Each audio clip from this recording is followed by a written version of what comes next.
wa Channel 10. Waziri wa nchi ofisi ya Rais TAMISEMI George Simbachawene amesema serikali imejipanga kuendeleza awamu ya pili ya mradi wa mabasi yaendayo haraka ambao utatekelezwa katika barabara ya Kilwa kwa kuunganisha barabara ya Kawawa upande wa kusini kuanzia Magomeni, Veta pamoja na katikati ya mji, barabara ya Sokoine Drive kuanzia halmashauri ya jiji kupitia mzunguko wa BP na kuungana na Kilwa hadi Mbagala Rali 3.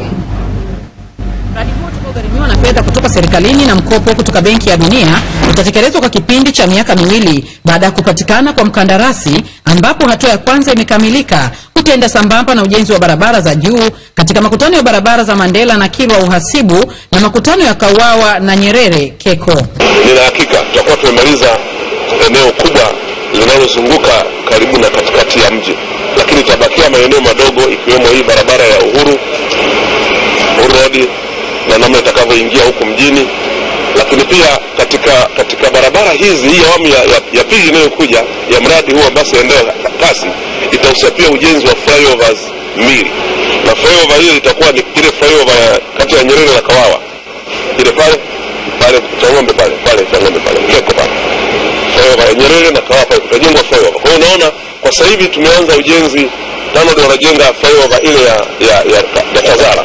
Kwa hiyo tunakuja na hii hapa na yenyewe tunaipiga hiyo flyover ya hapo. Waziri Simbachawene amebainisha hayo jijini Dar es Salaam wakati alipotembelea mradi wa mabasi yaendayo haraka, ambapo alipanda basi kutoka Kimara hadi Kariakoo. Akiuzungumzia mradi huo, amesema kuwa ni wa kipekee na utakuza uchumi wa mtu mmoja na taifa kwa ujumla kutokana na uharaka wake, lakini pia amesisitiza kuwa wakazi wa jiji hilo wafuate sheria pamoja na kuzingatia suala la usafi katika maeneo yote ili kubadilisha mandhari ya jiji la Dar es Salaam. Na katika kutekeleza hilo, amewataka watendaji wa mkoa huo kuondoa wafanyabiashara wanaopanga bidhaa kando ya barabara za katikati ya mji pamoja na omba. Tutafute njia nyingine ya kuwasaidia, lakini huwezi kusema watu watakaa pale na omba wamekaa na watoto na wajukuu zao na nani, eti tunasema tunawasaidia. Hivi kweli tunawasaidia? Tutafute njia nyingine ya kuwasaidia. Kwa hiyo jamani, tuwe kweli tu. Nchi hii ni ya kwetu wote. Wako wenye vipato vya juu, wako wenye vipato vya kati, wako wenye vipato vya chini, wako maskini. Hebu tukubaliane. Hatujawahi kuwa na dunia ambayo iko sawa. Someni hata vitabu vitakatifu. Lakini hatuwezi tukadanganyana kusema tunasaidiana kuwaacha watu wanaomba na kwamba ukiwatoa una roho mbaya. Mimi nadhani kuwatoa na kuwatafutia namna fulani mbadala ya maisha ndio njia sahihi. Na tumeshapanga tunafanya operation Mheshimiwa Waziri ya miezi 3 mfululizo. Na jana tumeanza na tunao askari na tumeshaweka na utaratibu, na mpaka maeneo ambayo watoto wadogo tuna maeneo ya kuwapeleka.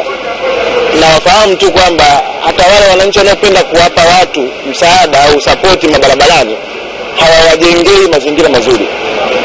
Kama mnaofahamu, awamu ya 5 imeamua kutoa fursa ya elimu bure. Hakuna sababu ya mtoto kubaki tena barabarani omba huku tukiimba na kupiga kelele ya kwamba msingi wa maendeleo, mafanikio yako kwenye elimu. Waziri Simbachawene amesisitiza suala la usafi, ambapo ameuagiza uongozi wa mkoa wa Dar es Salaam kuhakikisha unasimamia suala la usafi, ikiwemo kuondoa omba wote walioko katika barabara tofauti hapa mjini, pamoja na kuondoa wafanyabiashara ambao wanapanga bidhaa zao kando ya barabara, ili kuifanya Dar es Salaam iwe mpya na iendane na mradi wa mabasi yaendayo haraka. Nikiripoti kutoka hapa Kariakoo jijini Dar es Salaam, Beatrice Eriki, Channel 10.